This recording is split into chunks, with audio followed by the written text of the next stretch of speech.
You're motoring. What's your price for flight? Man, That is a song that my new roommate crushes at karaoke. So when it needle dropped in air, I was just like, "There's Ryan's song." nice. Anyway, Wait, have you moved? not yet. Saturday. I was gonna say Saturday I move. this looks like your parents. I'm still in my parents' house, but I move in on Saturday. I'm so I know excited. this is Nancy and Casey's kitchen. This is Yes, it is. You've eaten breakfast in this kitchen. I have. I had some very nice scrambled eggs in this kitchen. Casey Koho scrambled eggs are A1, the best. That's fair. Anyway, we are talking Air. Welcome to FilmograFeed. This is Caleb Koho. Hello. I was hoping we would do like the Siskel and Ebert thing. Oh, this is Caleb Boatman. Yes. Sorry. I thought you would follow my lead, and you Sorry, didn't. I didn't follow you. It's fine. I didn't try to coordinate that at all, so that's my fault, really.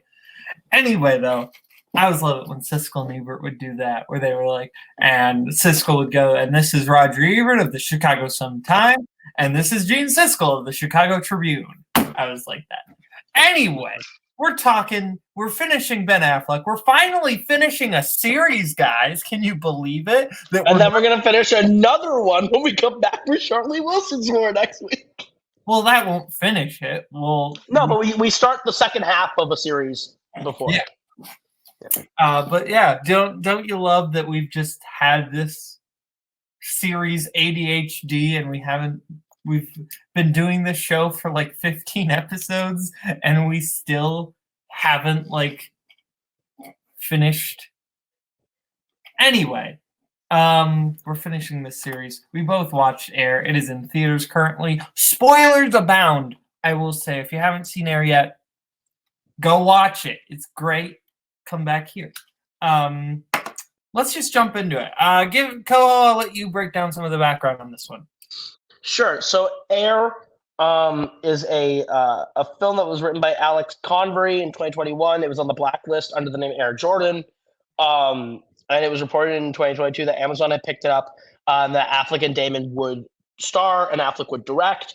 And it ended up being the first project for Ben and Matt's production company, Artist Equity, which is one of the most exciting developments in Hollywood in the recent years in terms of the business side. It could revolutionize how movies are made, and I think that's super exciting. If you don't know what Artist Equity's sort of platform is they have like three main goals, and they essentially do performance-based incentives for cast and crew so that people get to participate in like the profits on the back end of the movie for the work they do during the movie, which is how they're able to get Viola Davis, Jason Bateman, and all these big names to take less money, be in the movie, and then make more on the back end. They're also partnering with established and new filmmakers who are more focused on talent and quality and creative freedom, which is their big thing. They want to let artists create without any intense oversight and studio interference. And lastly, they want to make better distribution choices. They have a different distribution strategy entirely fueled by theatrical release. Their theatrical release first, and then when they go to streaming, they have options to make streaming maximized in terms of like, it's not just going like this one will go to Amazon, but it's like they will partner with a different person each time. Artist Equity is a production company, not a like we're owned by Amazon or we're owned by Netflix, and they probably will never be because that's against their mission statement. So if Air does really well, this is a huge win for creatives in Hollywood because Artist Equity is basically a film studio made by artists for artists, production company for artists by artists, and that is really cool. And Air being this big of a hit, I think it's like a $30 million opening weekend on a budget of like, I think the budget's like 90 million, all said and done, marketing included, which is unheard of. They made this whole movie for under 100 million, and this thing's gonna break 100 in 2-3 weeks, which is crazy. It'll make its money back. Something this small making its money back on this scale is epic. But yeah, Air is distributed by Amazon. Warner Brothers has the international release and home media release, and then Amazon is going to be part of it. in terms of its distribution. They picked this up and they actually closed United Artists because of Air. Like they basically were like, "Hey, United Artists, we're gonna shoot you in the head," after they bought MGM. So that artist, and they were like, "Artist Equity is making this. United Artists dead." It's kind of crazy. On the back end, but Amazon out of pocket spent $7 million on their Super Bowl ad, and and Amazon's not part of the movie's budget. Amazon's personal budget on marketing is they put $50 million into marketing this movie, independent of the $90 million that was spent by Artist Equity and everyone else on the film. So Air is a huge deal in the Hollywood world, and that's why I think this is a Best Picture nominee in the bag. Probably true. But yeah, one thing that I noticed that I actually found some research information. Alex Convery, had the script, and he saw that Affleck and Damon and all the actors were gonna get to kind of punch up the dialogue, and there was apparently a lot of improvisation on the actual set. Mhm. We'll talk about it, but there's a big line that Viola Davis improvised, probably one of the best lines in the movie. A shoe is just a shoe until my son steps into it. Like Viola Davis improvised that. But anyway, Incredible line. Convery was on the set and he saw that like people were just improvising, and Affleck like came up to him and said, "Hey, we know we're going to be like tweaking things and changing dialogue and all this stuff.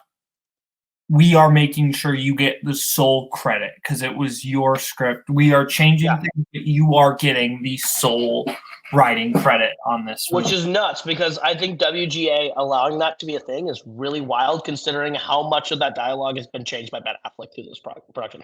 It's weird that Affleck doesn't have any sort of a writing credit on this. This is the first movie he has ever directed that he is not, or the second time that he's directed a movie and not had a writing credit on it, because he didn't have a writing credit on Argo either. But it's not making this not necessarily unusual, but it's weird that he did so much writing on the movie and won't take a credit on it. That's kind of impressive. Especially because I think that, it's early, but this movie seems like a lock for adapted screenplay nomination. Original screenplay nomination. Oh, original screen. It just feels like it's a true story, so I always assume those are adapted. Yeah, no, you're right. It's a lock for original screenplay nomination, probably. And the fact that Affleck basically just turned down getting an original screenplay nomination is what happened. He turned down getting his first nomination as a writer since Good Will Hunting. I was gonna say. It's like his first nomination, like independent of Matt. Like his first, I'm Ben Affleck, nominate me as a writer, like on my own merit, is kind of nuts. Like it's kind of cool that he's like, I will turn down another writing nomination. And I hope that means he gets a nomination for directing, because he's won for producing, he's won for writing, he's never been nominated for acting, and he's never been nominated for directing. And if he gets both nominations for it this year, I'll be so happy, and it's so well deserved. It's his best performance and his best job as a director. I'll just spoil that take right now. Yeah. I think now we can start talking about the actual movie. This movie starting with a montage of the year 1984 is insanely genius. I love that. And it feels a little bit Big Short in that way of like, we are just editing with all the things that like you associate with this year in order to like get you into the mindset of where exactly we are in time. Like, and the soundtrack basically being like an incredibly like of its time sound, not just a great soundtrack, but such an of the moment soundtrack. Like this is stuff that is all like of the year. And not all of it is 1984, but it's stuff you would hear in 1984. It's all like 82, 83, 84 songs. All stuff from that year, and just boiling the movie feel like, I don't know, like I think not since Everybody Wants Some with the year 1980 has a movie just distilled the feeling of a singular year down like this movie does. True, and I think this is the moment where I was like, oh, is Ben about to just one up everything he's ever made as a director with this choice? Because I think he does such a good job of. This movie is a very like show not tell movie. This movie is like we're going to put you in the moment. You are going to be in this moment. And we're not going to tell you where you are. We're going to make you feel where you are. And it's crazy the way he like uses the period setups, the clothes, the songs, the sound, the visuals, the pop culture references. And like, I think that's the really cool thing about it, where like, you're right, it's very big short in that way, where it's using other information to put you in this place without telling you or like showing you it. It just makes you feel it. And like, I think that's really cool. Then we get into one of my favorite scenes of the movie, and it happens so early on. And I was like, oh, have we peaked too early? What's this? When they're in the room talking about the draft picks, going over the board, and talking about all the different people they can get and who they can afford. And Jason Bateman being like, this person. And basically taking and doing the inverse of the same scene from Moneyball, where it's the Billy Bean being in there and like, this is who can we afford? We want this person because they get on base. It's like the inverse, where he's like, here's who we can afford, and this is who we're going after. And Damon basically like, I want Michael Jordan. I can't explain it. I want Michael Jordan. In that moment, he's not like that yet. Right. But like the path that it takes to get to that point. Yeah. But in that scene, and I don't know, you're the sports person, so you can kind of translate for me. Yeah. How many of those names that are being brought up in that boardroom are supposed? Because they brought up one name I recognized, which is where I was like, wait, am I supposed to recognize these names? Charles Barkley is the one that they brought up. Like, I know who that is. Are you supposed to recognize the rest of those names, or are those supposed to be people? If you're the big joke that they constantly go is when they're like, where they do the I love Mel Turpin. It's because Mel Turpin is a huge bust, a huge draft bust, where this guy he ends up like being like, okay, he's fine. He only did like 5 seasons in the NBA and then bailed. He's mostly a laughing stock sort of player. The only other player like in this draft that I feel like you would know, because you would know the name, is Charles Barkley. Yeah. And he's the only other, like, he's one of like 3 Hall of Famers in those first 10 picks. Him, Michael Jordan, and Hakeem Olajuwon, or I can't remember his name. They always called him the Dream. Hakeem. He's all Stockton. Is Stockton somebody you're supposed to know, or is that just a name? So John Stockton is a Hall of Famer, and he's all-time great. But I was mostly going off the first 10 picks. Right. Like, there are people in this draft who are like, because they bring up, they call out Stockton by name. That's why I bring that. They do, and John Stockton is an all-timer. He's great. So yes, you're right. John Stockton is great. But like when they go through the list and they're like, I like Mel Turpin. We're not going to get Sam Bowie. We're not going to get Sam Perkins. It's like, yeah, you don't want Sam Bowie or Sam Perkins or Mel Turpin. To basically put it like this is to be like, it would be like if the first overall pick of this draft, I hate using this community because this is like the only way you know people, and I don't want to like use it on a public place to be like, this is how good people are. It's weird. This is how we talk in private. I don't know if I want to use it in public, but like, it's the only way to get sports through to you. So I'm going to do this. And if anyone watches this, I apologize. You want to, because Cody might actually watch this, so put it in the private chat. And we'll do this with people who don't play. I'll do this with people who don't play anymore, because that's the only fair way to say it. Is the Dream is like Dominic Rizzi. He's got the skill. He's good. He's clearly very talented. He's just not going to be someone you say is the all-time greatest player of all time that Michael Jordan is. And then like John Stockton, very much down the board, is very much a Brian Michaels type player. Very, very good. Like a very good player in just pure ability. John Stockton was a very good player. So like that's sort of where we go on that. And then obviously you have Michael Jordan. So like there's that's sort of your draft board. Whereas like, Mel Turpin is like Harley Bork. Like there's not much option here. Like there's completely fine, I guess. But like Harley's not watching. I'm sorry, Harley. I don't mean to do it. But like Harley's not watching this. But that's sort of the idea. Harley is still around. I don't think Harley. I'm not going to go that far. But I was going to. I mean, sure, Tim Smith, whoever you want to pick. Like people who aren't watching. I like Tim Smith. Don't offend you. He would agree with. Tim would agree with me. In my assessment. But like that's sort of the idea of this draft class. It's still not around anymore. Who? But Sean Sandberg was good. Who? Sean Sandberg, but he was good. Oh, Sean was good. No, Sean was good. But Sean's actually a good equivalent for someone like, I don't know, one of the middle, like probably Otis Thorpe, who's like, he was good. He was the number 9 pick. He was pretty good.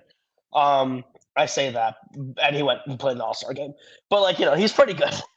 Otis Thorpe was pretty good. He's just not one of the all-timers. Anyway, that's the point of this. That's why the Mel Turpin joke is really funny.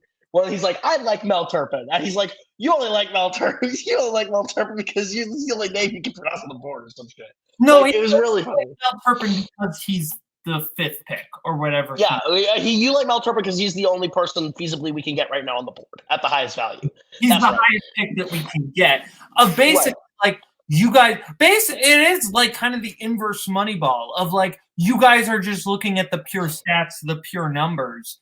And it is kind of the inverse of Moneyball in a lot of ways, because then you realize that Damon is like, when he goes home and he watches the game film and he looks at Jordan and he watches something and he looks at the famous shot and it's like, this star player who is a better draft than Jordan, or who is a more well-known player than Jordan, he was wide open. Why didn't they pass the ball to him? Which was a great scene. Yeah. They knew all along what they had with Jordan. And I think that's I love the way this movie sets up Jordan for people like me who only know Jordan as the name and not really Jordan as the player. And that's the thing I adore. What is great about Jordan. That's what Affleck does so well, is like he makes Jordan this larger-than-life figure because Michael Jordan is a larger-than-life sports god. Mm-hmm. Michael Jordan is the go-to buzzword for the best player to ever touch a basketball. And while many can debate that now with like LeBron James and some people will throw Kobe Bryant, and they're like the general consensus is Michael Jordan is the greatest basketball player to ever play the game, all around. And that montage they do later in the movie where they're like, where Matt Damon makes the great monologue where he's like, this is like, you're going to be a god. And what they do is they knock gods down. And it shows Michael Jordan's entire life, his career in real montage footage. Shows the time he went to go play baseball because he was suspended. His dad's murder. The incredible real life story of Michael Jordan succinctly summarized in a 3-minute monologue that doesn't make any mention of his life and just use footage to show you what happened. Mm-hmm. To show you what he will become in a monologue where Matt Damon is spelling out that he is that good is my favorite scene in the movie. But I love how this movie, how they set up that play. The shot heard around the world is re-examined and made so digestible for non-basketball people. Mm-hmm. And like how they set up the play, they break down how basically that one scene should tell you all the strategy that goes into basketball in one single scene. Mm-hmm. Basketball is a very strategic sport. In a lot of ways where people don't give it credit for. Basketball is strategic and very athletic, and that's why basketball is really fun. This movie makes you like basketball in a way that, like, right now the NBA doesn't make you like basketball whatsoever. And like that's so Air right now does a better job of making you want to watch the NBA than the NBA is doing for basketball. By setting up why Michael Jordan's shot is so impressive and important, and why. Then posing the question of what's so special about this kid that they put it in his hands, a freshman, which is like a role that that coach historically never trusted, especially in the biggest game of his life. Gave it to that kid is really great. And then in draft day, that would be where you cut to a phone call with Sam Elliott and he's telling you that the kid didn't have any friends at his birthday party. But like that's the immediate follow up in draft day. But that's such a great scene in there. I'd be lying if I said that this movie made me want to watch basketball, but this movie did make me want to pick up NBA 2K again, which I think is something. I actually think if there was ever a sport that you could get into on a regular basis is basketball. Did I ever tell you the story of like the junior high basketball coach really wanted me to sign up for the basketball team, and like I was like, buddy, you don't know what you're getting into. And he was like, come on. And then he saw I joined a practice for like a day, and he was like, "You're right. I'm sorry. Go home." Yeah. Which Jason Bateman here. I want to talk about him a little bit. I think he's great. I think Jason Bateman is. I think this is Jason Bateman's best performance on film. I would agree with that. On film, I would agree with. Yes. I think I'm not going to take Arrested Development or Ozark. He's a great TV actor. He's a lot of great TV stuff to go off of. Yeah. But just in film, I think it's this. I don't think he has competition really. Yeah, but yeah. And then I love Ben Affleck's like introduction in this. Introduction. Well, because what song do they use to introduce him? Because they have something like big to introduce him. I don't remember the song off the top of my head. I just remember what it is when he walks in the room and he's like there barefoot, chilling out like a hobo in his apartment, in his office, like meditating monk guy. It's great. I love it. Don't spit me some Eastern philosophy bullshit at me. And then the last thing he says out of the room is Easter Brother's like, "Fuck you." Close the door. It's great. I love it. I love the dynamic between Damon and Affleck in this. Great stuff. It is so good, and it's a different vibe for both of them, I feel like specifically the fact that Affleck has like the upper hand in that dynamic, which is something that is usually like in Last Duel kind of a little bit, but really not really. Like, yes, he's like a ruler, but like, I'm living for the Ben Affleck Matt Damon reunion on film, and they just play friends who give each other massive amounts of shit. Yeah, I think that's like they get to play themselves with each other, even though they are fully embodying other people, and like but their dynamic is so perfect because they're just lifelong best friends, and like them getting to play off each other in the scene is amazing because Ben knows exactly how to direct Matt Damon and what Matt Damon's skills are and how to make him work, and that's why I think Ben gets the best performance out of Matt in years. And that's not saying Matt's been bad in recent years, but just utilizes him the best he's ever been utilized in decades of performances. I think Matt Damon's an incredible actor. I think Ben uses him the best he's been used in a while. I would agree completely. But I think Affleck, like, let's not sleep on Affleck here, who I think is also, I would argue, maybe the best performance of his career. I think Ben Affleck is the best performance of this movie for sure, but I also think Ben Affleck's performance here, like, you're right, it's arguably the best performance he's ever given in his career, which is a very strong statement to say as well, because I think Ben Affleck, who doesn't have the flashy career between him and Damon, as an actor still has a really solid body of work with great performances, even in things he's directed. And I think this comes very close to his two-hander from 2021 of Last Duel and Tender Bar, which are two of his best performances ever and in the same year. And this comes at least close to beating both of them, if not doing it. Yeah. Fantastic. And then this is where we get to Damon making a call to Michael Jordan's agent, who's played by Chris Messina, who is somebody, frankly, we have not given enough credit on this series. We briefly mentioned him in Live by Night, but he is maybe one of the best things about Live by Night. Yes. And he's in Argo.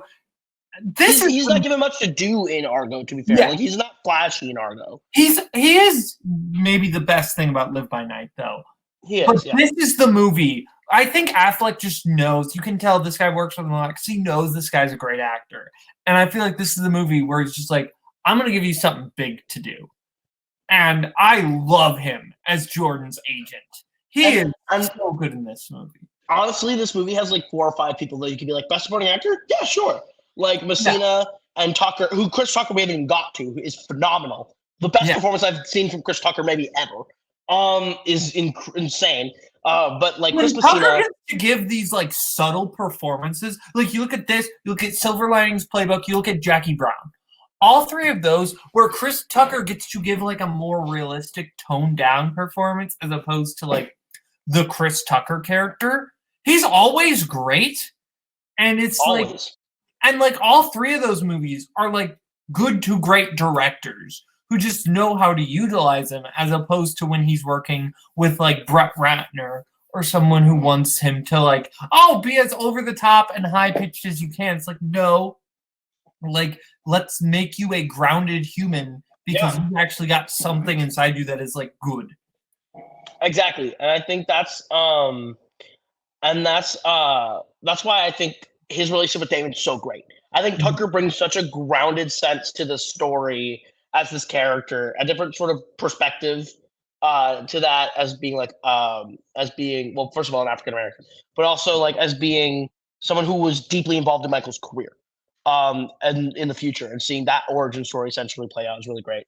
But to go back to Messina, there's like an air of like when you mentioned the improv, it makes a lot of sense. But the scenes that I can tell were improv are when Messina is yelling at Damon on the phone, and Damon just can't stop laughing, and you're like, that's definitely improv. Where Messina is just allowed to go off the hook and just be as profane, obscene, and crazy with Damon as possible. And then Matt Damon just getting to, like, you can tell this movie it's like Grown Ups, but with like extremely talented people where they're all just really like real friends and all having a ton of fun making this movie. So Messina and Damon just have those back and forth over the phone, and they're the most fun segments of the movie where they just get to have agent and interested party conversations. I love when he's like, "Do not go to the family. Do not go to the family." He's like, "I will cut off your head and I will shit in it." And David's just laughing till he's crying. It's great. It's great stuff from Messina. Yeah, no, he's great in this, and yeah, before we actually cut to Damon going to the family, before that, I want to talk about someone who, correct me if I'm wrong, he might only be in one scene of this movie, maybe two. He's not in the movie very much. Marlon Wayans, who is he's in literally one scene. Yeah. One scene from Marlon Wayans. My cameo winner of the year. Like, I think insanely good. He is so good in this movie. Like, Marlon Wayans has always kind of been one of those guys who it's like he got roped into like a certain style of movie, but you like look at those rare times he like does a dramatic role, and it's like, was Marlon Wayans actually like a good actor who's just been forced to be a bad actor for a while? Like Requiem for a Dream or On the Rocks or this, like, he's very good in all those. So he's like he's one of those rare cases where he's a better dramatic actor than he is a comedic actor, even though he started as a comedy guy. Yeah, and I think Marlon Wayans is just like, he's just he gives such a great story in this. Like in this one scene, which Affleck will tell you was not a character in the script. It's a real person. Like, this is a really important person to Michael. And when he talked to Michael Jordan, he's like, "What needs to be in this? Who do we need to have?" And he said, "You need to have Chris Tucker's character, and you need to have Marlon Wayans' character." And he's like, in order to be completely authentic. And the scene where he talks to Marlon Wayans' character in a bar, like, that guy coached Michael Jordan at the Olympics the same year that they get him in the shoot, like the same year, 1984. Like, that guy is like, and the I Have a Dream thing is real. Like, I love all of that, where it's like you have an insane, great moment out of him that like adds such perspective to the movie. It helps add that to the central theme of the movie being, you have no idea that you're on the verge of greatness. Only the really great ones know they're about to do something great, or they're about to see something great. And like, about visionaries and not knowing necessarily your part that you're playing in history, but believing and taking the leap to get there anyway, is sort of the idea. The people that lead to the great ones or help cultivate the great ones is what this is basically about. And Marlon Wayans being like, I got to be a part of history. One of the biggest important moments in history. And it's the greatest honor of my life to be a part of someone's insanely great moment. And I don't matter, but I was a part of it. And that's what defines me. It is really great. And that sort of sets up Phil Knight and Sonny Vaccaro and all those characters' entire, end points. It's so interesting to me, though, that was not in the script. Because that moment, I actually think really plays back into a later moment in the movie. And we'll talk about it when we get to that moment. Because I think what is the best scene in the movie, probably. I think all of us argue is the best scene in the movie. But anyway, Moving on. Then we get to Damon actually going to the Jordans, which we get Viola Davis's introduction. And my favorite little piece is Viola Davis's husband. I love that Viola Davis's real life husband is her husband in this movie. I didn't know that actually. That is her real life husband playing Michael Jordan's dad, and he's great. I think he's really good. He's really good. I didn't know that. He is an actor. He's an actor, and he's been in a lot of Viola Davis stuff already with her in small parts. But he's her husband, and like getting to play her husband as like this part is really, I think that's sweet. But my favorite part of that is when he shows up and he's like, "Hi, I'm with Maggie." He's like, "Oh, here we go." It's like so good. I love that little line. It's a great line delivery from a guy who's just really excited because he knows something crazy is about to happen. I love it. But I love the confrontation between Davis, the first one between Davis and Damon, where Damon just like breaks down, here's what's going to happen when you do each of these meetings. When you have the meeting with Converse and when you have the meeting with Adidas, here is exactly what's going to happen. And like that's a great moment. But I also love like Davis's little reaction to that, like when he starts doing the voices and just like do it normally. Do it normally. Like Davis just having so much like she's constant. Like Damon is the wind and Davis is a mountain. Yeah, and I think she gets to say the line in this, which I think is going to be the line of the movie that goes on forward. It's going to be that like line that is tied to the movie and then transcends the movie and ends up being the thing we talk about when we think about Air in 10 years. Is a shoe is just a shoe until my son steps. That's not in this scene. Yes, it is. This is the first time that line gets brought up. I thought I'm 100% confident this is the first time it's brought up. That's fair. For whatever reason, I thought that was not until later on the phone when that. No, so that's when she repeats it because he says it. He says it in the meeting because when she says it on the phone later, that's her reiterating it after he says it again. It's said 3 times. Fair. She says it then. He says it in the meeting and then she says it on the phone. But it's a great like that's when the line gets said and it hits. And you're like, all right, thank you for coming. And like, there's no resolution. And she's like, but I love that he's like, this is how all the meetings are going to go. And you know they're going to come back to it. They're going to show the meetings. And that's how it's going to go. And you're going to be like, it's going to be so dope when it happens. And then it happens. And you just have them go to a Converse and Adidas. And it goes that exact way. And I love it. It's my favorite trope in like movies. Like it's one of my favorite tropes they do. When they do that and they do it well, they do it well. It's great. Yeah. Ben Affleck crushes it. But I love that. And I love that even like Ben Affleck and Jason Bateman both approach him when he's like away. And he's like, you don't have authorization to make a deal. You don't have authorization. I didn't give it to you. And it's like that, like, and he's like, well, I'm here. So I'm going to try and get the meeting. And like, I think Ben Affleck as Phil Knight is just so good, especially when it comes back around to when he gets back and he's like, we get him. He's like, well, we have a meeting. And he's like, when's the meeting? He's like, I didn't authorize a meeting. And like that sort of back and forth that they all have, but they're all secretly excited because like we could get Jordan. We have a meeting with Jordan. It's like really cool. And he's like, all right, make a pitch, make an offer. And like then they go into the crux of the second act of this movie, really, where they are designing the shoe. Which this is where we get what is the name? He plays Peter. Matthew Marr. Who is great in this movie. The best performance he's given, and he's been in a lot of Affleck stuff. He's in Gone Baby Gone. He's in some of the movies we've already covered. But he really gets to stand out here. Yes. Very memorable character. This is like I feel like this is one of those performances that like no, it will not earn you the nomination, but this is like people will now notice you. This is like I feel like the equivalent for like Brian Tyree Henry and If Beale Street Could Talk. Like it's one of those performances of like we're gonna have you on our radar now. And that's exactly. Yeah, that's absolutely what I feel like with Matthew Maher in this. I feel like people are gonna like notice him now. And like down the pipeline, I could totally see him getting a nomination. Definitely. And I think the thing that makes me laugh super hard is when they I laughed so hard. When Christmas Eve the first time he's on the phone with him, he's like, oh, you're Air Michael Jordans, whatever he says on the phone. And they get to the part where he's like, I've decided on a name for the shoe. I saw it in a dream. I think it should be called Air Jordan. And he's like, I think his agent said that on the phone. No, you know what? Paul said it. Paul said it. Like, he said it. And they bring that back where he's like, oh, yeah, see, thank you for giving me the name. It's like, no, Pierce said it.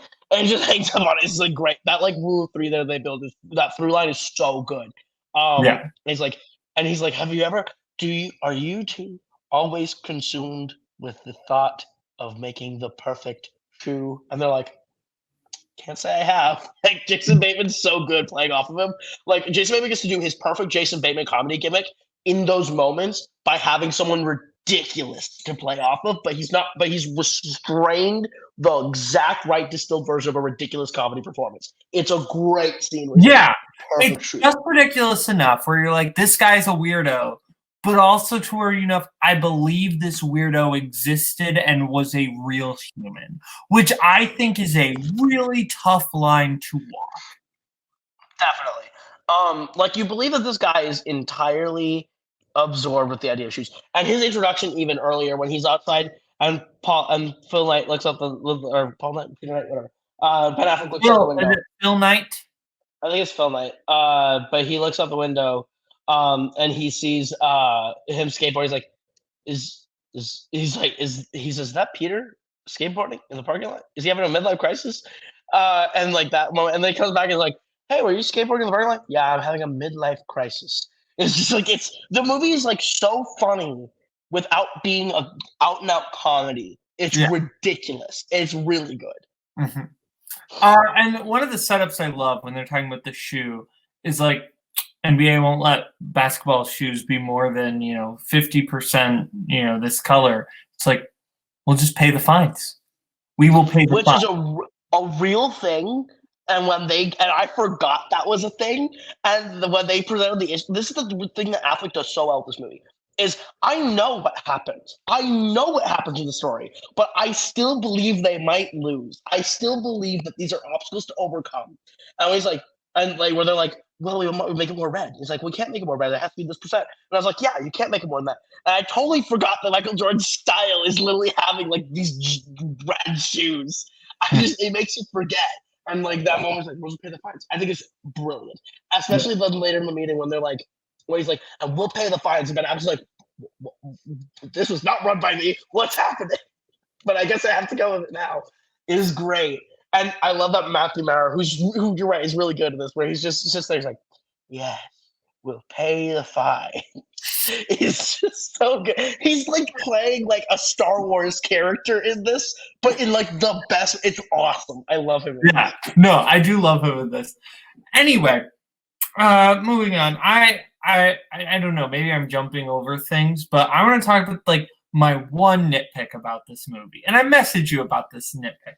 Look, this is a great soundtrack. And it has great songs in it. There's a moment where Phil Knight comes in the building because Damon is like up late at the Nike headquarters, and Ben Affleck walks in the building.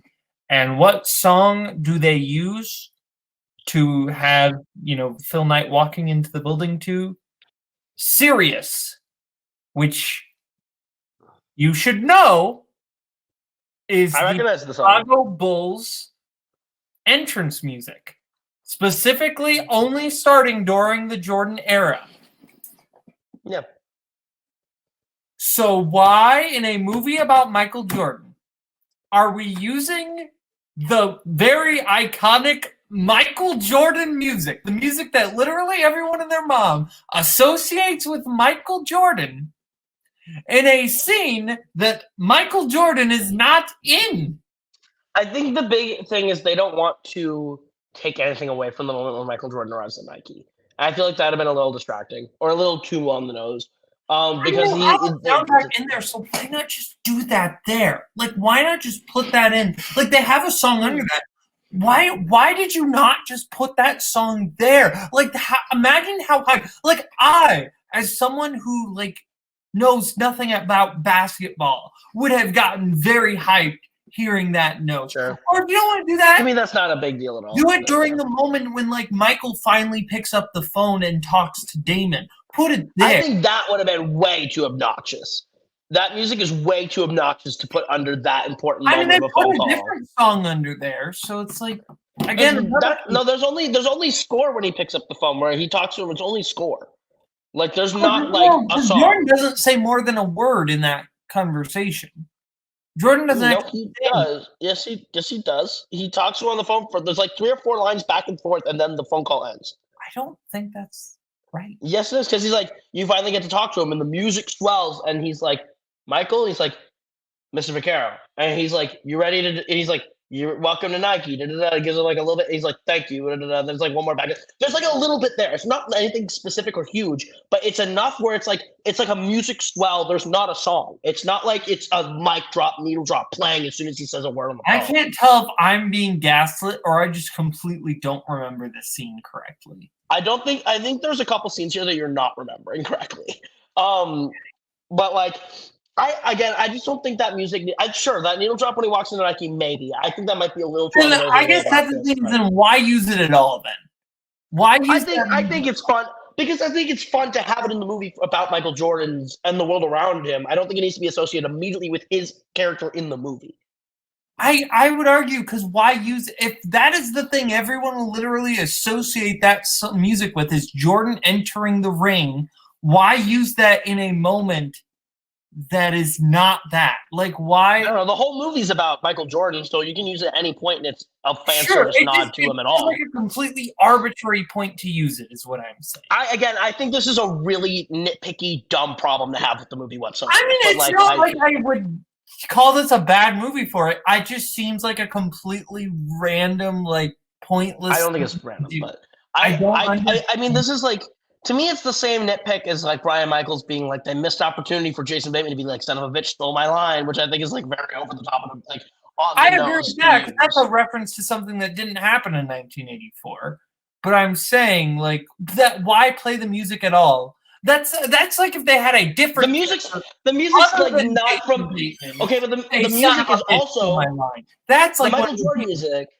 The Michael Jordan music doesn't exist at the time when the movie comes out. So then you're sitting there going, it existed in 1980. Not when the movie's happening. All the other music existed at the time when the movie's happening. That song comes out after the events of the movie. It existed in 1982. Okay, fine. The music was literally made in 1982. And again, if your argument is that song wasn't a thing in 1984, they play the music in the movie. So what even are we doing here? I think this is the most dumb argument we've ever had on the show because I think it matters less than 0%. I'm not saying it doesn't matter, but I'm saying it's the one thing about this movie that is not. I think this is like an incredible movie that is like good at every single point, and it's the one I'm pointing out because it's the one negative thing I have to say about it. There's literally nothing else about this movie I have negative to say about it. This is like the one thing that it's like, what are we doing here? Fair. But anyway, so moving on past that point, we go through the meetings with all the different shoe companies with Converse and Adidas, and Michael loves Adidas, and so they think he's gonna go with Adidas, but Viola Davis is basically like who's in charge, falls apart. Converse has all these stars, and they're like, so what's gonna make Michael stand out? And they're basically like, he won't. The balls on Converse to be like, he won't. He just will be said in the same sentence as these greats. Isn't that enough? And like basically being like, they basically react like. Screw you. He's in the same room as Larry Bird and Magic Johnson. Mm-hmm. And like Adidas is like, they think they have him just because he's made it known he loves Adidas. And like when they get to Nike, Nike's basically just like, we can give you what they can. We're going to make you are now Nike. We are about you. And like that pitch and that plead and that meeting then happens, and it has so much weight and power with that. And I love that they like come up with the presentation. They have those moments before, and Jason Bateman has a great scene before the meeting where he's like, where they talk about the risk if they don't get him. If they put everything on the line and it doesn't work and none of this matters and they all lose everything. How he's like, I always bring my daughter a pair of shoes. And that's how she remembers me because she only sees me one day a week. And so I bring her a pair of Nikes. And she associates me and looks forward to, she has probably 60 pairs of Nikes. But she looks forward to those Nikes every Sunday. And he goes, and you know what's crazy? If I lost this job, I'd still buy a pair of Nikes every week for her to get her Nikes and for her to remember me and not lose that relationship. And it's an incredible monologue from Jason Bateman, like a really great moment, a very powerful sentiment from him. And have him and Sonny and basically having Damon and Sonny be like, kind of looking at him like, why'd you tell me that? And he's like, because I just don't think you considered the cost of what we lose if we don't get this. Of whose lives you ruin if you're wrong. Mhm. And like that's a really powerful underpinning to do right before you get into this. Really, this meeting has the stakes of the big game of any sports movie. Yeah. It really has the stakes of Adonis versus Pretty Ricky Conlon in Creed, or the final game in Any Given Sunday, or the final basketball game in anything. Like it's great, and like they have this game plan, and seeing the presentation sort of fall apart in front of their eyes after having them like basically perfect this. Where Mhm. Bane's like, I have a great marketing editing video. Ben Affleck shows up 7 minutes late, and he then is like, I specifically made time in my day to make sure I made it because I wasn't going to miss it. It's just so great. And just to see everyone sort of fall apart, and Damon recognize they're losing him. Mhm. And for him to just basically shut the whole thing down and go rogue and make the plea of being like, you are going to be the greatest basketball player of all time. We know you're going to be great. And there are people who are going to tear you down, and people who, once you reach the top, will hate you. But they can't, but even if they hate you, you'll have a lasting legacy that goes beyond this game. And we're the only people who know it. You know what you're about to do. And I know what you're about to do. And I want to help immortalize you at the top so no one can ever take that away from you. It's like a great speech with the editing of his life and what he goes through, the whole Michael Jordan story, the Michael Jordan biopic that we never need, that I hope no one ever makes because there's no need. Because Air in this montage tells the Michael Jordan biopic story in the span of 3 minutes of real footage. And you never need it. You'll never need a Michael Jordan movie based on just that montage. It captures the entire sentiment of what Michael Jordan means to sports, to competition, and to like culture. How important Michael Jordan is to that culture in the 80s and the 90s. And it's like that montage and that moment is the scene of this movie to me. Did you notice how this scene was foreshadowed? You mean by Chris Tucker earlier, or what scene are we talking about? No, by Marlon Wayans. Oh, okay. Okay, so because this is something that I noticed about when it happened. Not when the foreshadowing happened, but later. When it happened, I was like, wait a minute. Oh my gosh. Because in the first half of the meeting, they're losing, and then Damon comes in and makes that speech. You go back to the moment where Marlon Wayans talks about his involvement in the Martin Luther King speech and how he gets the copy of the original I Have a Dream speech, and his favorite line is not in there, which is and he realizes that the first half of the speech, MLK noticed that he was losing them, and so in the moment he improvised something. It's a great call. And that is exactly what Damon does, which is why I was so shocked that was not in the script. That was something, because that's something that like completely like foreshadows exactly what happens within the actual pitch meeting. This is why I think Affleck really deserves an Oscar nomination for this movie, because he basically, the amount of improvisation, the way they bring pieces in that aren't part of the script to the story and make it all feel like one planned event, like this one big story, that everything feels connected and plays off each other and builds and moves. And I think that that's a great point, that they probably had this monologue, they had this in the script, and the Marlon Wayans thing was added. It was an improv thing once they had Michael, and they were like, or once they talked to Michael about that character, and they made that moment, and then basically we're like, hey, these connect. These two things that we have created connect really well. It's probably what Ben did, is he probably shaped it that way. But yeah, I think it's great that those. You're right, absolutely great call. And I do love Brian's review where he's like, missed the opportunity to say "son of a bitch, stole my line," because Jason Bateman does have a great line that just completely turns around again. But I do think that's a fun joke by Brian, and it would have been very distracting in the movie. But it would have been a fun. It would have also been a fun little wink to button that scene with that. But especially, I think the only way I would be happy with that is if like Damon and Affleck announced this was the last movie they were ever doing together, and that line was in there. Then I would kind of be like, okay, yeah, this is a nice button on that. But that's really not. This is the beginning. this is the beginning of their second act. Like, there's no way. Oh, I agree. I'm just saying that's the only way I would be okay with Sure. it. Is if I'm saying once they announce they're making their last movie together, somebody needs to say that. Somebody needs to say something. Sure. Also, I want to point out that the song that I love that they just picked the perfect song for the bad Nike commercial that Ben Affleck shows. Cause like I can dream about you. It's like the perfect, like, yes, this is a popular, well-known 80s song that absolutely would not fit the vibe that they are going for. Like, it doesn't fit Michael Jordan in any way, shape, or form. It's not Michael Jordan. It's like, and you love watching that. I love watching because it's cringeworthy, the video they make where you're like sitting there in your seat like, ugh. It's like when you watch Any Given Sunday and you watch Jamie Foxx take that like really brutal hit and you're just like, oh, and it's like, it's that kind of vibe, and then he gets back up, comes back in the game. I thought like, when you said Jamie Foxx and you in Any Given Sunday, I thought you were going to bring up My Name Is Willie. Oh, that too. My name is Willie. Willie Beeman. It's so bad.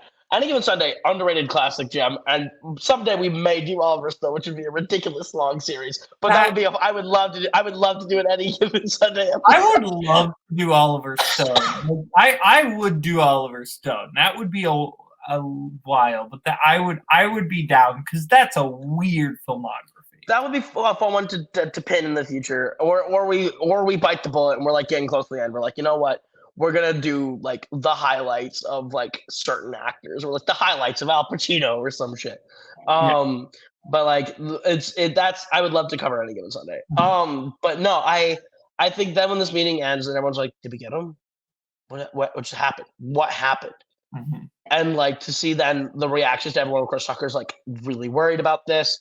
Until finally he gets a call from Chris Messina, and he's like, congratulations, da da da da. Or no, the other way around. He does. Who calls him first, Messina or Davis? So Messina never calls him before that moment. He hears from Chris Tucker outside the grocery store, which we haven't talked about the repeated bit in the grocery store, which I do love, of him talking to the grocery store cashier about different players. I do love that bit. But anyway, we get Chris Tucker calls him from outside a payphone at the grocery store and says, I heard Adidas is gonna, match in his bottom. Right, but I mean the congratulations. I don't have friends, but I'll have friends when I sell my company. And I think that after because Davis called him personally, because Davis says she wanted to do it herself. You're right. Okay, so Davis calls. That's when she's like, the one thing I need for my son is, which is the singular most important stipulation in the history of contract negotiations, in the history of sports endorsements, is that where it's a percentage of all the gross of every product that has his name on it is an unprecedented deal. And to have Matt be like, we're not going to be able to do that. It's just never been done. And just to go to bed and being like, we didn't get him. And he's like, why? And he's like, one of the percent of the growth. And he's basically like, fuck it, do it. If he's just good, we're this close, just do it. And you're like, and again, I know this is how it ends, but I'm just like, yeah. And he just goes out and calls him and gets it. And they throw in the car that Adidas was going to get him anyway. And they just throw it in because they're like, fuck it. It's so great. And then you have the Messina at the end where he's like, I don't have friends. I'll have friends when I sell my company. Is great. And that final moment with them where they're like where he's yelling at Damon and Damon's just laughing through tears in the phone. Great stuff. And basically the whole movie just kind of plays out to the end here with like what happens to everyone after, and it's fantastic. The one thing I want to point out about this end credits, the end of the movie though, I love they set up Bateman talking to Damon about how he was singing along to Born in the USA, thinking about freedom in America. And then And it's really about people who come back from Vietnam. I never realized it was like about Vietnam and all this stuff. Which it's funny because Ronald Reagan used that song in his like rallies until Bruce Springsteen told him that was probably a bad idea because of the lyrics. But anyway, I love that then the movie ends with Born in the USA, and it's kind of being used more in the incorrect usage of it. It feels like but it's pumping use of it. And it's using the vibe to be like, hey, look at like it's just kind of fucked. But I think it also is like underpinning that joke again. It's like underpinning Bateman's joke. It's more a callback. But I love, before we get to the ending, I love when Damon's like, I need everyone out in the bullpen. Everyone comes out, and he's like, Chase Bateman goes out, and they walk out, and he just walks in, throws his arms up and screams, "We got Jordan!" And the office just erupts. It's the biggest victory of all time. Is just that moment where everyone's, and he like hugs Bateman, and it's great. And then it goes in those closing credits. And I think the thing that I didn't realize, which was then made part of my attention to the credits, was how important Sonny Vaccaro is to the most recent players' rights lawsuit from 2014, and how that has affected today. Because you're not big on sports, but in the NCAA now, players. I was aware of this. Yeah, players can now be paid in college. People were talking about it. NIL is now legal. Like you can now be paid as a player in college for your endorsements, because that used to be like illegal. Like to the point where Reggie Bush had his Heisman trophies taken away, and like Reggie Bush was like punished and removed for taking like bribes in college and doing for endorsements and money under the table and stuff like that. And like then now that it's legal, he's like, can I get my stuff back? He's like, can I be reinstated now that this is legal? Like, what's going on? Reggie Bush, all-time great NFL player, or at least one of my favorites. But I think that's like, I didn't know Sonny Vaccaro was a part of that lawsuit, and that's really cool. That he's been a part of basically players' rights forever. I think that's cool. Also, the one thing that I was like kind of, it's irrelevant, so there's no reason for it to be brought up. But I kind of love that film. We just don't ever need to mention the fact that his son is Travis Knight, the director of Bumblebee. I was like, I did not. Ben Affleck in this movie is playing the father of the founding director of Leica. That's amazing. Like filmmaker Travis Knight of Bumblebee and all those like Leica movies. That's his dad is Ben Affleck in this movie. It's kind of crazy. And it's also weird that Travis Knight has nothing to do with this movie in any way. Also, it's kind of cool. That it's like Travis Knight just has nothing to do with it, but he probably loves it. Yeah. So. Well, this is. I think we're ready to move on to final thoughts on this movie. Yeah. This is Affleck's best film as a director. Definitely. And I just think this is one I want to give it the rewatch. Obviously, this is one of the rare movies I might actually watch twice in theaters, which is something I never do. But I love this movie, and this is a movie that I will come back to a lot. Definitely, this for me is one of those movies. It has the same vibe that Ford v Ferrari gave me. Another Matt Damon thing, where it's like it gives you that spirit of like, this is how movies should make you feel. The exhilaration, there's art in this, there's this classic Hollywood feel to that movie. Not quite the way 40 Ferrari does, which feels like 60s filmmaking, but this feels like 80s filmmaking in like a great way too. Like they embody the time period that they're in and the filmmaking techniques of that era while using modern sensibility. And they both do it, and they both give you that vibe where you watch it, you're just like, I love movies. Both movies give you that spirit to me, where it's just like, I love watching movies. And like that's what Air gives me. Air is a classic film to me. It's one of those movies where you watch me like, this is an instant classic to me. This is an all-timer for me. I will be back to this a lot. I think it's Damon's best performance in a long time. And I think that's, again, it's no shot at Damon. He gives great performances all the time. He's great in Austin, was great in The Martian, he's great and stuff like that. But like, this is like just a different level of performance out of him. I think this is Affleck's best. I think this is Bateman's best. I think like this is Tucker's best. I think this is the best for everyone involved. Yeah. Ryan's best. Messina's best. Like, this is the best for everyone involved except maybe Viola Davis. This is probably not her best performance, but Viola Davis is so great. It's like you're picking like gold coin over gold coin. I still go Doubt. Like, I think Doubt, which right, and Doubt is maybe, I think, her greatest performance of all time. Because in just 8 minutes, she's like, "Yeah, I'm Viola fucking Davis, and I rule." Right, and like that's the thing I really love about her. She's great. Even like she can just walk in this, be Viola Davis, and it's enough that she should probably be nominated. Like she's incredible in this movie. But like I just think that this movie is just such an all timer in every aspect to me. Where it's like this is a movie that I really hope with all my heart for, not just because of how great the product is, but because of what it means for how movies will be made and how artists are going to be compensated, and such a positive change back to how movies were made in the 80s in terms of the creative ecosystem of like, we can make weird stuff again. We can make mainstream Bring back the mid-budget movie.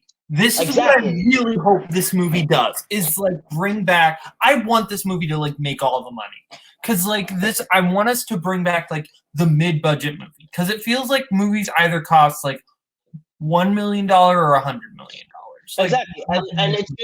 And I think what Ben and Matt are doing is so special with this movie in terms of its financial production. And I want to succeed for that alone. But on top of that, the product is just aces. A1 in phenomenal work from everyone involved. Some of the best work from almost everyone involved. And you could tell everyone cared and put their heart into it. The editors. Robert Richardson shoots this so well. This is so well by Robert Richardson. Like the editing, incredible stuff. And so I hope it goes all the way to Best Picture, at least the nomination. I won't say win, it's April. But like I want it to go all the way to a Best Picture nomination. Affleck and Damon getting nominations as producers again, and together would be great. Affleck getting recognized for directing and acting for the first time in his career would be great. To see this script get nominated, see Damon get nominated, Davis. I would honestly pop if Jason Bateman gets a career Oscar nomination for this. Like if Bateman gets nominated off this, I'd be happy. You could pick any of the supporting performances from this movie. If you're like Chris Messina's the pick, or Jason Bateman's the pick, or Chris Tucker's the pick, or Mar's the pick, Matthew Mar's the pick. If Mar got nominated, I would. Any of them are the pick. I would legitimately just be like, great. I'm happy that any of you are here because you all deserve recognition for it. I love it. It's Affleck's best in every form. It's his best performance he's directed out of himself. It's his best job as a director. It's his best movie. It's his best script he's directed. It's the best, all around best of his career. And it's insane. It's you called it in the Live by Night episode, where it's like Live by Night's is the movie that you make that's a bit of a failure, and then you rebound and you make what ends up being the best. Off the back of it, and he did it. He clearly just went and hit a home run. So, or I guess that's baseball. So we shot basketball. He made a slam dunk. He made a half. Yeah, he made a half court shut. Where did I come up with a better sports analogy than you did? I mean, slam dunk and home run are the more comparable analogies for sure. Fair. But no, it's going to get you the same amount of points as a home run, or not as a home run. Slam dunk gets you the same amount of points as a layup. Like, I guess a half court shot. It does. A 3-point. A half court shot does not. A half court shot is a 3-point. Oh my gosh, you need to watch basketball. You drive me nuts. Anyway, just don't hurt yourself. We're gonna make you watch basketball someday. Honestly, if we're gonna do anything with you again, I still think you need to watch Super Bowl 43 at some point. That would get you into football. And I think the thing that would get you into basketball is watching a condensed version of the Warriors Cavaliers 2016 final series. That's the best ever. So like if you put those two together, those two things could get you into those two sports entirely. Anyway, Air's the best. I go Air, The Town, Argo, Live by Night, Gone Baby Gone. Air, obviously, The Town, Argo, Gone Baby Gone, Live by Night.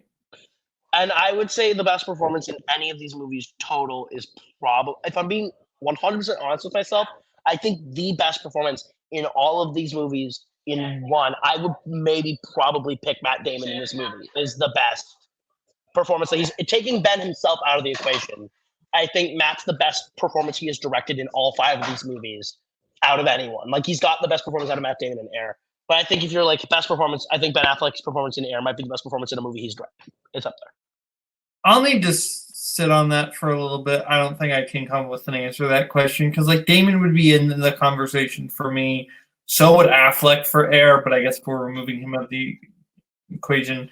I would also put Renner in that conversation for The Town. And see, if we're going movie by movie, I think I think we can do this. Amy Ryan's the pick from Gone Baby Gone. Yeah, Amy Ryan's the pick from Gone Baby Gone. Do we think Renner's the pick from The Town? Because I honestly think Blake Lively is the pick from The Town. I would still go Renner. Renner is my pick. Then we'll say Renner's the pick from The Town. I still think Arkin's the pick from Argo. Like, so far, the Oscar-nominated picks are all crap. I think his Oscar-nominated picks so far are all the best. I think we can both agree Chris Messina's the pick if you go Live by Night, and then we'd probably say Ben Affleck is the pick if you go from Air. Am or Matt Damon. Yeah. But, like, and then I think out of all those, I would honestly go Affleck overall. I agree. Actually, no, I'm with you. I think Affleck in Air is the best performance in a movie he's directed, which is kind of selfish of him to be the best performance in a movie he's directed, but he's just not good. You can't argue. Yeah. He's just not good. I agree. Anyway, we did it. And do you have any more thoughts on Air before we close out? Give it Best Picture, cowards. And the Oscar people on Twitter who are like, oh, the only thing that you can nominate is Davis. The rest of the movie's forgettable. Leave. Get out of here. You're insane people. It's one of the best movies of the year, period. It's Ford v Ferrari. Yeah. It's great. Yeah. Anyway, next week, we're getting back into Sorkin. We're breaking down Charlie Wilson's War. That'll be we're gonna absolutely swap from the high of like Air, this really insane feel-good movie, to just let's go back to Afghanistan, guys. Let's go back to the Bush administration. Let's go back to Aaron Sorkin and Charlie Wilson. It's not during the Bush administration. No, it's Bush Senior. Fair, I think it's the Bush Senior administration. Is it the Bush Senior? Or is it still? It's either the end. It's either the end of Reagan or the beginning of Bush Senior. I can't remember. Well, we're clearly gonna have to watch it and find out next week on Charlie Wilson. Next week, find out is Charlie Wilson's War is set in the end of the Reagan era, the beginning of the George H.W. Bush era. Find out today on Extreme Filmography. I just can't wait. Honestly, this is the one where it's like I just want to push. To me, Charlie Wilson's War is the one we have to get through to get to. I like Charlie. Go and run. Charlie Wilson's War is probably my second least favorite from Remembrance. It's my second least favorite Sorkin. I would agree. I still like it. But it's not that I don't like it. It's just when it comes to the ones that I think of, it's not my favorite. So like if we can push, I want to when I say get through it, it's because on the other side of Charlie Wilson's War is potentially the greatest 5-film run, or debatably 6-film run, of all time as a writer. It's like an insane run that we get to do. I can't wait Molly's Game, Trial Chicago 7, and Being the Ricardos. An insane run of films. I am so scared when we end the show and we'll get to Being the Ricardos. Because it's like, it'll either be, I will stick to my guns and you will go down, which means we're going to have a fight. Or I'll stick to my guns, and you'll go back up where you were the first time you saw it. And the first time I saw it, it's still 4 stars. I still think the movie's quite good. 4 stars. I like the movie. I know. This is fair. I'm saying either I'll stick to my guns, and you'll be like, you'll go up then, and you'll be with me, and this is great. Or the outcome I'm scared of is you'll stay where you are, and you go down, and I come through the show with the tail between my legs. Here's my thing. I think when we get to Being the Ricardos, it's going to be in a position where I don't think my position will change. I think I will come into Being the Ricardos on the third watch with the exact same opinion of, I think Bardem's fantastic. I think Kidman's pretty great. And I think that Simmons' nomination is ridiculous. And the movie itself is pretty damn good, but quite flawed and not his best product. Whereas I think, for me, there's nowhere to go. I think I can't go up and I can't go down. There's not anything in this movie for me to really hate, and there's nothing for this movie for me to watch this time to really love. I think I'll stay the same. I think for you, there's only down. There's only down for you, where you could come back, watching this movie, see all these criticisms with fresh eyes 2 years removed from the movie now, and being like, oh, I was really wrong. This is a big problem. This really doesn't work. Oh, this is not great. Maybe I was too high on this performance. And you come back and this goes from being like a 5-star to a 4 or a 3.5. And I will be so heartbroken to see you fall to my level. Anyway, that'll be for a while. But next week's Charlie Wilson's War, so we'll have that to look forward to. See you later. Bye-bye.